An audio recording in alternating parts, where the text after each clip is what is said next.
Hello, ഒരു വടക്കൻ വീരഗാഥ എന്ന ചിത്രത്തിൻ്റെ മൂന്നാം ദിവസത്തെ കേരള ബോക്സ് ഓഫീസ് കളക്ഷൻ റിപ്പോർട്ടാണ് ഇന്നൊരു വീഡിയോ ഭാഗത്ത്.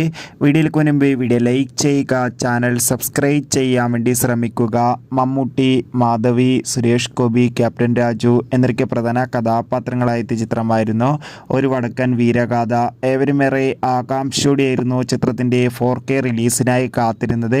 ചിത്രം കഴിഞ്ഞ ഫെബ്രുവരി 7-ാം തീയതിയായിരുന്നു 4Kയിലൂടെ റിലീസ് ചെയ്തിട്ടുണ്ടായിരുന്നത്.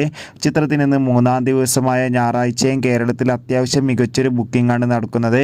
അതുകൊണ്ട് തന്നെ ഇപ്പോൾ കിട്ടുന്ന ട്രാക്കിംഗ് റിപ്പോർട്ടുകൾ പ്രകാരം ചിത്രത്തിന് മൂന്നാം ദിവസം മാത്രം കേരളത്തിൽ നിന്ന് ഏകദേശം 5 ലക്ഷത്തിൻ്റെ അടുത്തെങ്കിലും കളക്ഷൻ നേടിയെടുക്കാൻ വേണ്ടി സാധിക്കുമെന്നാണ് റിപ്പോർട്ടുകൾ സൂചിപ്പിക്കുന്നത്.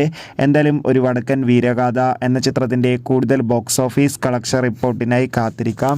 ചിത്രം കണ്ടവരുടെ അഭിപ്രായം കമൻറ്റ് ചെയ്യുക. കൂടുതൽ സിനിമാ വാർത്തകൾ പെട്ടെന്ന് ലഭിക്കാൻ ചാനൽ സബ്സ്ക്രൈബ് ചെയ്യൂ.